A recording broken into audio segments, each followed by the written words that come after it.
todos, me chamo Ana Paula. Irei dar início ao nosso seminário de Geografia, em que ficamos com o tema Japão e Alemanha, países de industrialização clássica tardia. Bem, você sabe o que são os países de industrialização clássica tardia?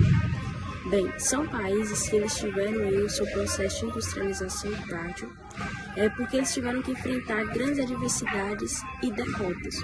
No entanto, hoje eles são considerados grandes potências e eles se destacam no ramo da industrialização, porque eles conseguiram superar os países pioneiros da primeira revolução industrial, por apresentar ali condições favoráveis para esse desenvolvimento.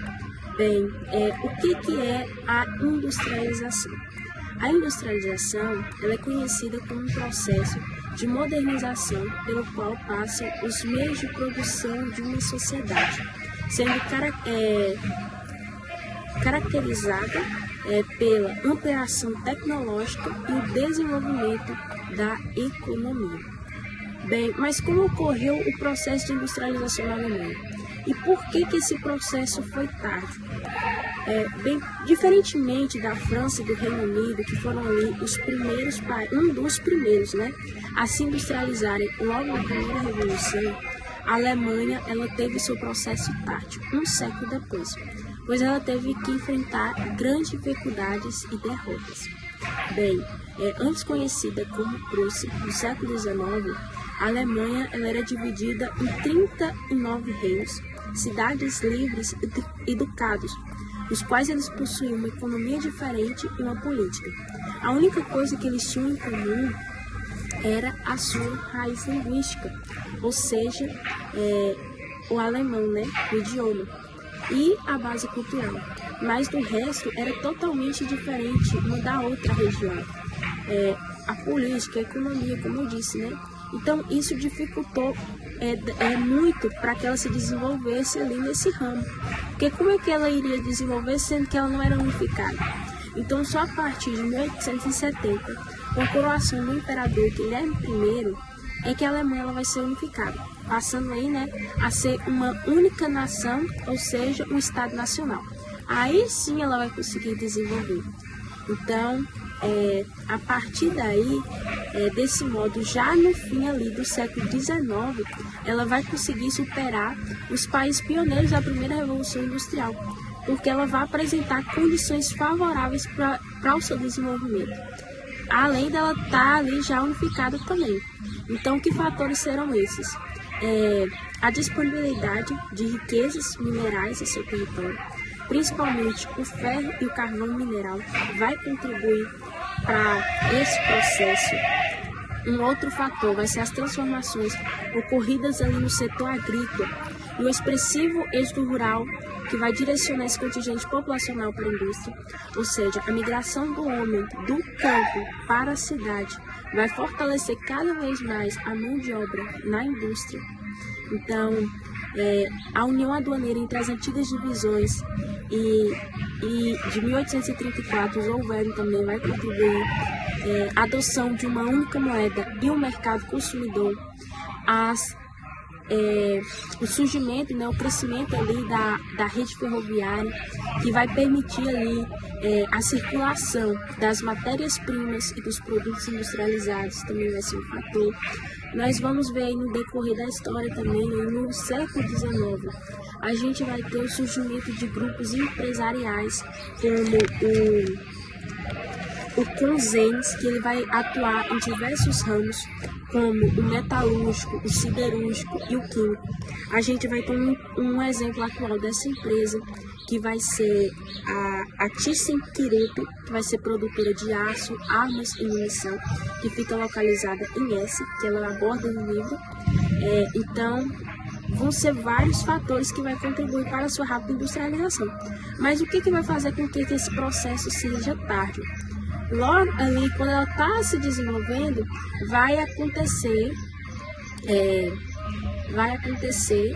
ela vai enfrentar grandes dificuldades e derrotas. Então, isso vai atrapalhar, vai atrasar para o seu processo de industrialização. E quais foram esses motivos que atrapalharam para a industrialização, a rápida industrialização na Alemanha? Bem, a Alemanha, ela teve que enfrentar aí uma Primeira e uma Segunda Guerra Mundial. E o que levou a Alemanha a essa guerra? A Alemanha, ela tinha uma grande ambição ali pelos impérios coloniais formados ali pela França e Inglaterra.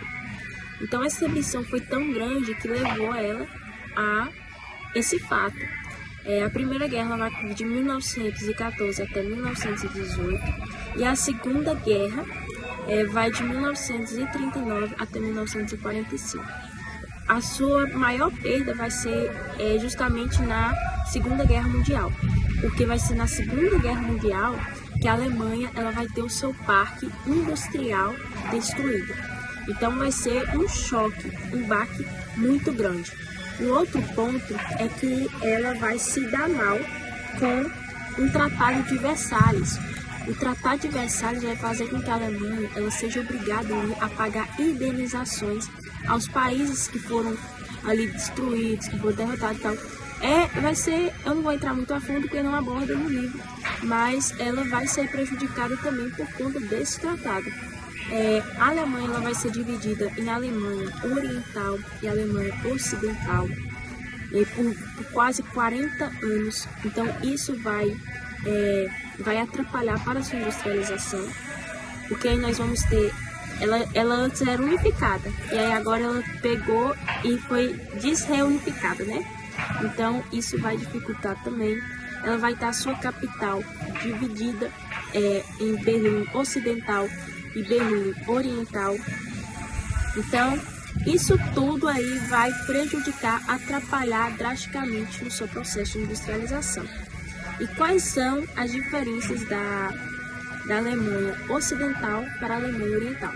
A Alemanha Ocidental, conhecida como a RFA, a República Federal Alemã, ela era integrante de um regime socialista.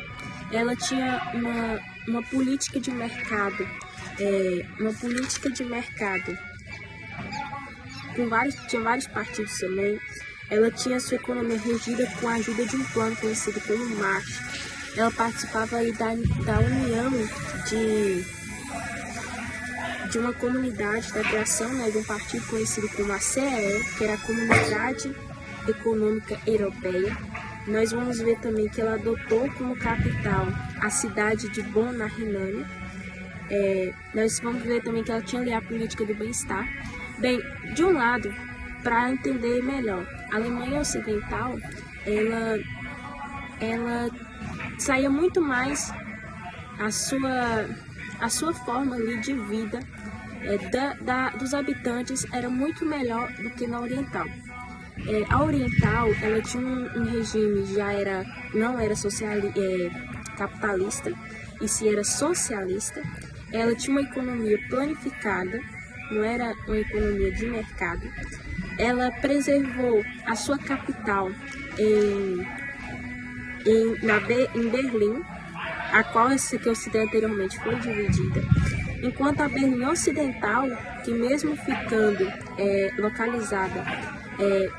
ficou localizada ali na Alemanha Oriental, ela era capitalista e situada ali. Então isso foi um choque, foi fatores ali que atrapalharam para a sua industrialização. Mas um dos motivos ali, algo que foi, além de separar um país, ela separou também grandes amigos e parentes. Ela separou corações, ela separou vidas, famílias. Então, o seu maior assunto aqui drástico disso tudo foi isso também. Além da divisão de um país, ela separou corações e famílias. A década de 1990 e a reunificação. A reunificação alemã ocorreu em 3 de outubro de 1990, um ano quase após a queda do Muro de Berlim. Mesmo estando entre uma das economias mais fortes do mundo, a nova Alemanha enfrentou e ainda enfrenta muitos problemas de ajustamento e adaptação. Lembrando que as duas Alemanhas, durante 40 anos, seguiram orientações econômicas de lados opostos, já que a Alemanha Ocidental ela teve que pagar as contas da unificação, porque teve que investir muito dinheiro para levantar a economia da Alemanha Oriental. Agora eu irei falar de alguns dos principais problemas ocorridos durante a reunificação das duas Alemanhas. O baixo nível tecnológico das indústrias orientais levaram à falência de inúmeras fábricas que não aguentaram, com a concorrência. Isso levou à falência de empresas orientais. E também houve a falência de indústrias que agravaram com o problema do desemprego, trazendo a competição do mercado, e também o trabalho acabou por conta dos alemães ocidentais e os alemães orientais. Mesmo após o reencontro entre amigos e parentes, a convivência entre os alemães do oeste e do leste não parecia ser tão simples. Por quê? Durante muitos anos, esses dois países eles tiveram ideologias muito diferentes, então não dava ali para haver uma imediata identidade de ideias, modo de vida e alguns costumes. Apesar de grandes investimentos na reunificação, as diferenças entre o lado oriental e o ocidental ainda não eram grandes. Por quê? O índice de desemprego no Oriente é quase 3 vezes maior do que na antiga Alemanha Ocidental. Agora eu vou falar sobre o meu outro tema, que é a unificação na Alemanha. Segundo o TÜV Factbook, no ano de 2015, a indústria ela representou 30,2% do PIB do país e aproximadamente 24,6% estava economicamente ativo. Da população estava ativa, perdão. O diversificado parque industrial alemão, ele é o principal da Europa e o terceiro mais importante do mundo, ficando atrás apenas dos Estados Unidos e do Japão. Essas empresas desse setor, elas se destacam por conta da sua tecnologia avançada e pelo alto valor agregado dos seus produtos. Agora eu vou falar sobre os mais importantes ramos da indústria alemã, que são o automobilístico de máquinas e equipamentos. Também temos o eletrônico, químico e o alimentar. Desses, o setor automobilístico, ele é o que apresenta maior rendimento, sendo responsável por cerca de 20% do faturamento. E do setor industrial, o país ele é o 4º maior produtor mundial de veículos, ficando atrás apenas do Japão, Estados Unidos e a China. Exporta cerca de 70% da produção. A Volkswagen ela é a maior montadora da Europa, com 12 diferentes marcas automobilísticas, atuando em 7 países do continente europeu, estando presente no Brasil, com 4 fábricas de automóveis em Taubaté, São Carlos e São Bernardo do Campo, no estado de São Paulo e em São José dos Pinhais do Paraná. Outros aglomerados alemães são referência mundial em diversos setores, como o químico, o eletrônico e o metalúrgico. Metalúrgico, é isso mesmo. E há empresas que elas se destacam em outras atividades, como o grupo Bosch, fornecedor de sistemas, para o setor da tecnologia industrial, energética, de construção. O setor industrial ele vem investindo em estudos e também em pesquisas, desenvolvedor de novas tecnologias energéticas, apostando em fontes alternativas e, especialmente, na solar.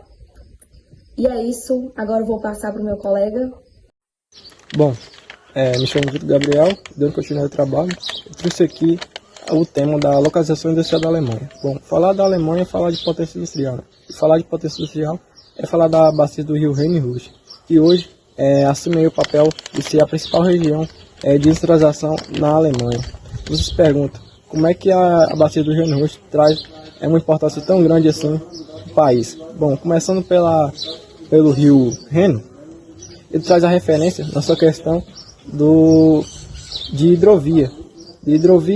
Na questão navegação e na questão portuária. Enquanto a bacia do rio Ruhr faz aí o seu apoio e contribuição na questão das suas minas de ferro e carvão, que ali na antiguidade ali foram pioneiras na questão desse crescimento e arranque para tornar a Alemanha o que é hoje. Em relação às cidades que eu posso destacar, com destaque aí para grandes indústrias, eu trouxe algumas cidades como Düsseldorf, Dortmund, Essen e Duisburg, no qual se destaca alguns setores como telecomunicações, moda e tecnologia. Acaba por aí? Não acaba por aí. Fora essa bacia do rio Reno Rios, engloba também outras regiões que têm aí um papel também muito importante. Não como a bacia do rio Reno Rios, mas também um fator considerável, no qual posso citar algumas cidades como Frankfurt, Hamburgo, Bremen, Dresden e Leipzig. Leipzig, para quem não sabe, abriga aí uma das sedes de automobilística mais famosas do mundo, que é a BMW, fabricação de veículos, né, de alto padrão. Dando em relação aos seus setores, posso dizer que são vários, mas em destaque eu posso citar o setor tecnológico, o setor automobilístico, o setor de logística e o setor portuário. Fechando essa parte, também devemos destacar a questão do setor automobilístico, como eu já havia citado. A Alemanha possui um alto índice na questão de fabricação de veículos.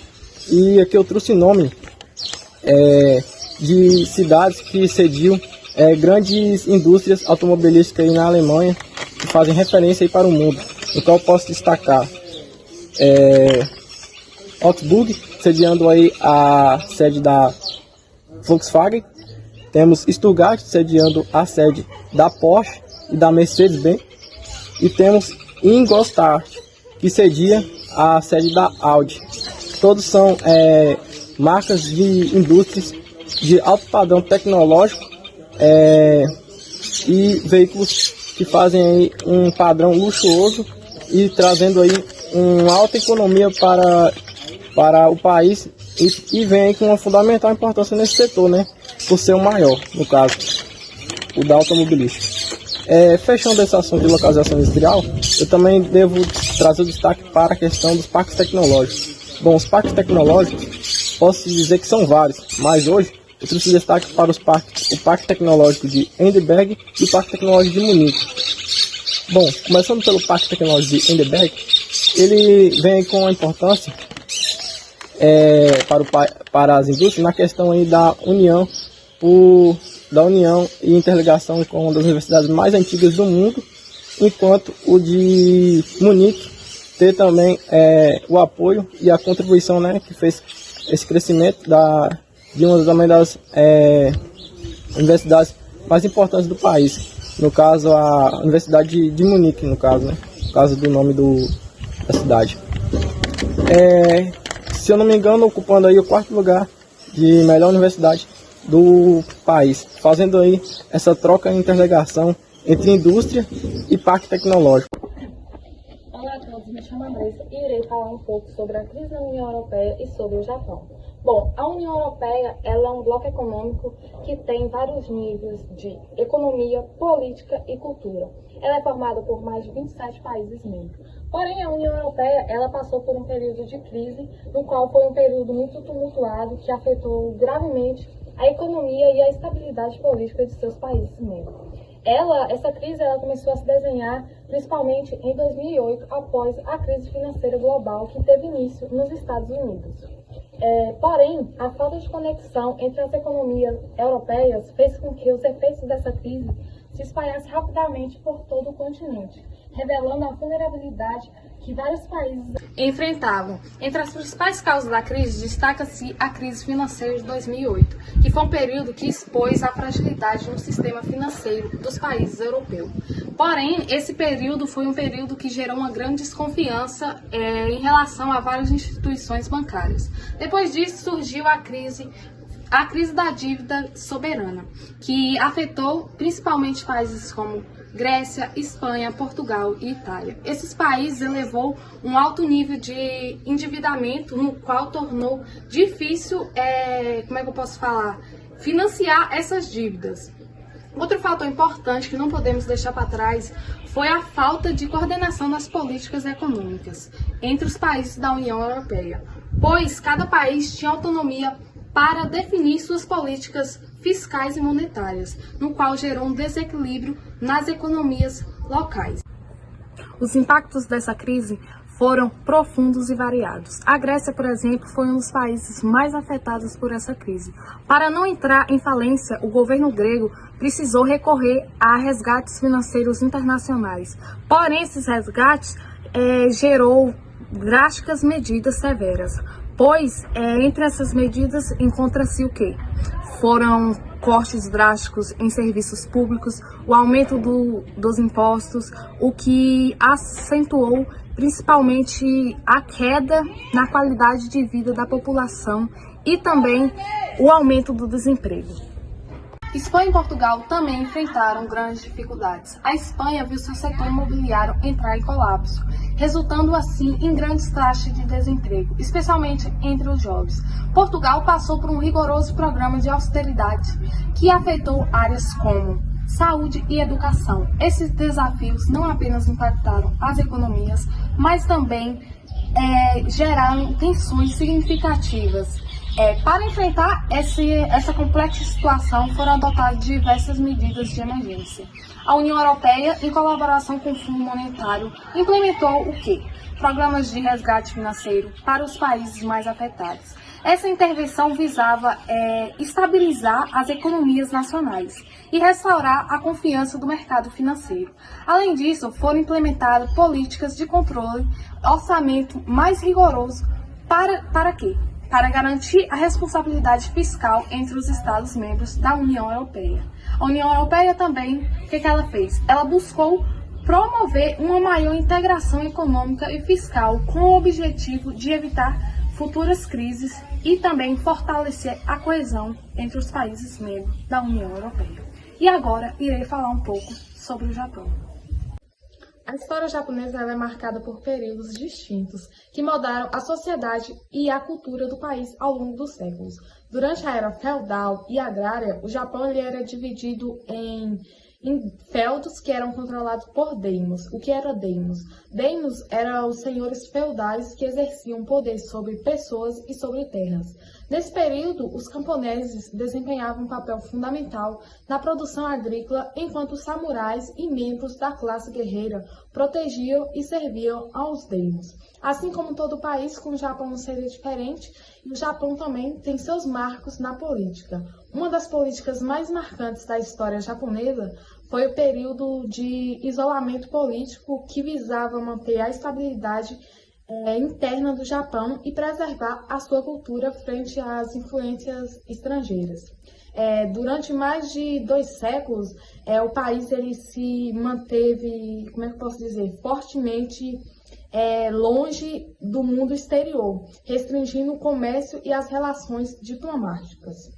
No entanto, com a pressão crescente de potências ocidentais, como posso citar os Estados Unidos, levou à abertura forçada do Japão ao mundo do século XIX. Em 1854, foi o marco inicial desse processo de abertura que resultou na assinatura de tratados comerciais e na abertura de portos japoneses ao comércio internacional. Essa abertura ao mundo trouxe consigo mudanças significativas na sociedade japonesa e impulsionou a modernização do país. Com a restauração Meiji, o país ele finalmente pôde se inserir na economia mundial. Esse período que se estendeu de 1968 até 1912 foi marcado por grandes mudanças, que ficou conhecido pelo nome da dinastia de quem o governou, que ficou conhecido como Era Meiji. O governo Meiji ele implementou reformas políticas e econômicas para fortalecer o poder central, estimular o desenvolvimento industrial e também promover adoções de práticas ocidentais modernas, como a criação de ferrovias, a instalação de indústria de bens de produção e também um dos pilares desse processo foi o investimento maciço em educação. O governo japonês priorizou a criação de um sistema educacional moderno para formar uma mão de obra qualificada. Com base nesses investimentos em infraestrutura, a tecnologia e a educação japonesa se tornou uma potência mundial. Olá, gente, está dando continuidade, ao seminário passado pelo professor e orientador Maciel Batista. Eu fiquei com um dos tópicos, sobre o imperialismo japonês. Então, o Japão, ele é um arquipélago vulcânico, com mais de 377 mil quilômetros quadrados. Ele está localizado, no extremo oriente, com um território ali pequeno e pouco favorecido, do ponto de vista mineral e energético, E a sua expansão imperialista iniciou-se na Ásia, em parte para suprir essa deficiência, quando sucessivos governantes ali do Pacífico começaram a buscar então estender ali, aumentar suas influências para trazer não só alimentação, como matérias-primas para as suas indústrias ali de produção têxtil, e também para conter o poder da Rússia e da China. E devido a essa ambição ali do Japão, de querer expandir ali seu território, fez com que ele acabou se envolvendo ali na Segunda Guerra Mundial, que foi de 1939 a 1945, do qual ele foi bombardeado pelos Estados Unidos e acabou sendo derrotado.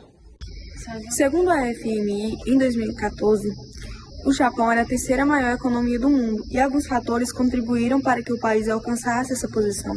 A gente pode destacar a forte ética no trabalho e também a aplicação de um sistema chamado Juntime, que prioriza ali o consumo adequado, correto, de maneira correta ali, evitando então o desperdício e estocar alimentos, e no qual ele ali reutilizava as matérias-primas, investiu também em tecnologias. Alguns fatores contribuíram para que essa situação mudasse a partir ali da última década do século XX, quando o mundo consolidava com a globalização econômica e também com a crise que ocorreu ali nos Estados Unidos, não poupou o Japão, e com os avanços tecnológicos também e a redução do PIB. Olá, me chamo Maria Eduarda e agora darei continuidade aos trabalhos apresentados, cujo meu tópico é a derrota e a reconstrução pós-guerra. Bom, de início, o Japão ele foi arrasado pelos bombardeios vindo lá dos Estados Unidos, e as cidades mais afetadas foi de Hiroshima e Nagasaki, respectivamente ali nas datas de 6 e 9 de agosto de 1945. Bom, após esse conflito, no ano de 1945, os japoneses não desistiram da reconstrução do seu país, e a partir daí eles começaram a reconstruir. Reconstruíram, reestruturaram seu país, e após isso, alguns anos depois, o Japão se tornou-se a segunda maior potência econômica mundial. E a partir daí foi atribuído o milagre japonês. E esse milagre japonês pode ser aí, distinguido a vários fatores de uma reestruturação de um país pós-guerra. A primeira os Estados Unidos eles começaram ali a investir nessa reestruturação japonesa por causa da influência da China. E essa ajuda norte-americana passou a ser conhecida como Plano Colombo. A segunda o governo, eles começaram ali a investir na educação da população. O terceiro foi ali as tecnologias fabril. Passaram a ser uma mão de obra qualificada, a ter também, foi uma obra de mão qualificada, numerosa e mais barata, que facilitou essa reconstrução. Tem também as indústrias bélicas. As indústrias bélicas transformaram-se nas indústrias de altas tecnologias, com o uso ali de investimentos de empresas ópticas e fotográficas. Usaram ali maquinários fotográficos, para assim uma maior reestruturação. A outra o governo começaram ali a incentivar produtos, foi ali um maior investimento de produtos industrializados. E por último, não menos importante, foi os fatores culturais e as fortes tradições que ajudaram e facilitaram também essa reconstrução. Tem outro também que eu fiz uma pesquisa, de acordo com algumas pesquisas, foram ali os trabalhadores começaram a guardar os seus salários para fazer investimentos direcionados ao Estado.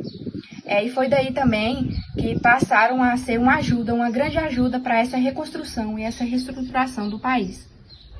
Irei falar sobre o meu segundo tópico, que foi os queretos e a indústria japonesa.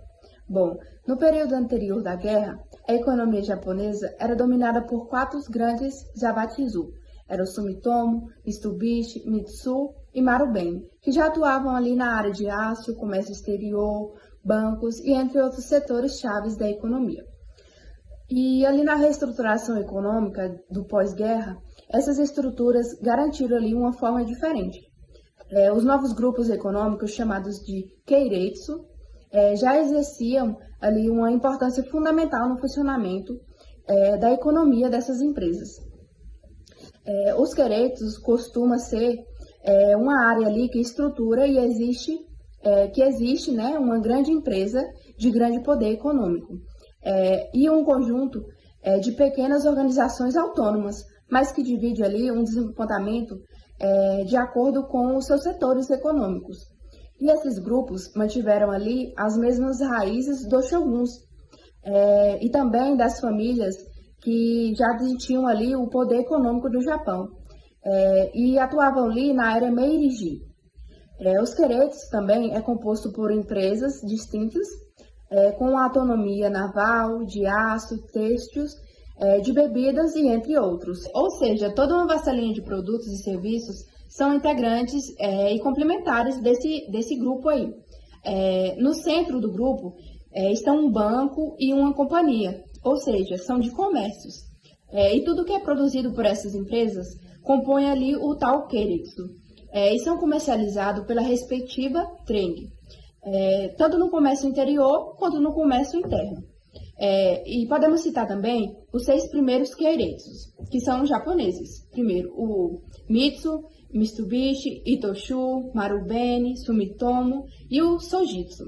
E além disso, podemos citar também os 3 tipos de Keiretsu, que são o financeiro, que é ali os grupos de relações horizontais compostos de empresas variadas, que incluem indústrias e também bancos e suas estruturas. Temos também o de distribuição, que é um grupo de relações verticais que controla ali o fluxo de produto, os serviços, os preços da fábrica, que chega até o consumidor. Temos também o de produção, que são, né, os grupos de relações verticais que integram fornecedores e fabricantes de componentes em uma só estrutura. Podemos citar também que o país ele se destaca no setor naval, siderúrgico, metalúrgico, têxtil e na produção de automóveis, nos alimentos, nas máquinas elétricas, máquinas não elétricas e entre outros. Bom, e outros setores também são importantes, pois fabricam eletrodomésticos, eletrônicos e também de robótica. E toda essa produção industrial tem participação ali fundamental nas exportações japonesas. Por outro lado, um dos grandes problemas do território japonês é a escassez de recursos naturais e, por isso, torna o país um grande importador de quase todos os materiais utilizados ali nas diversificadas indústrias, que depois são exportados e já transformados em automóveis, máquinas, navios, eletrodomésticos e entre outros produtos. Podemos citar também as transnacionais de origem japonesa, que estão ali entre as maiores do mundo e que mostram o poder industrial do país. E entre essas aí se destacam, como eu falei anteriormente, a Mitsubishi, Marubeni, Toyota e entre outros. Bom, e essa foi a minha parte. E agora os meus colegas dará continuidade. Localização industrial do Japão. Bom, a localização do Japão basicamente é composta por 5 principais regiões de destaque, no qual podemos destacar a região de Kanto, a região de Kansai, Chubu, Hokkaido e Chugoku. Bom, começando pela região de Kanto, temos destaque para as cidades de Tóquio, Yokohama e Kawasaki, no qual se destaca alguns setores, como os setores tecnológico, o setor automobilístico e o setor logístico. Por seguinte, vemos aí com a região de Kansai, no qual conta aí com cidades como Osaka, Kobe e Kyoto, um destaque industrial. Em relação aos setores que apresentam, em destaque, né, temos para os setores alimentício, o setor textil e o setor eletrônico. Por seguinte, temos aí a região de Chubu, no qual temos destaque aí para a cidade de Nagoya. A cidade de Nagoya basicamente tem como principais setores industriais o setor aeroespacial e o setor químico. O seguinte, temos aí a região de Hokkaido. A região de Hokkaido, tecnicamente, é considerada uma ilha no Japão. E os seus setores que atuam aí, né, como principal, temos aí o setor da fabricação de celulose, bebidas e o setor alimentício. E por fim, vemos aí com a região de Chugoku. A região de Chugoku conta aí com os setores metalúrgico, o setor químico e principalmente o setor naval. Deixando também, não podemos deixar de falar dos parques tecnológicos, também conhecidos como Tecnopolis. Os Tecnopolis, posso dizer que existem vários no Japão, né? Mas hoje eu trouxe o destaque para os parques tecnológicos de Tsukuba e o Parque Tecnológico de Kansai. Começando pelo Parque Tecnológico de Tsukuba, ele tem aí, né, o destaque por se tratar de um dos maiores parques tecnológicos do mundo, no qual aí é muito bem desenvolvido. Em relação ao Parque Tecnológico de Kansai, temos aí seu destaque por se tratar do apoio, né, do abrigo de uma das principais empresas privadas, no qual posso destacar a Toyota e a Mitsubishi, muito bem conhecidas aí mundialmente. Também, por fim, eu deixo também o destaque para a questão automobilística e a questão eletrônica do Japão, que são os seus principais setores englobados ao todo, né? Que temos aí o destaque para algumas marcas famosas, como a Toyota, a Honda, a Kawasaki, e eletrônicos temos aí a Panasonic. Ele foi um dos mais importantes do mundo.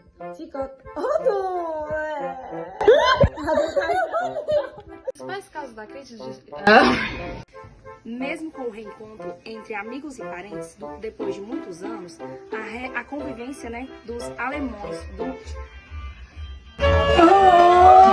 ele foi ali instituir. Cara, só se ajeitar e falar perdão, não tinha nada. Duda. Contribuição na questão das suas minas de ferro e carvão, que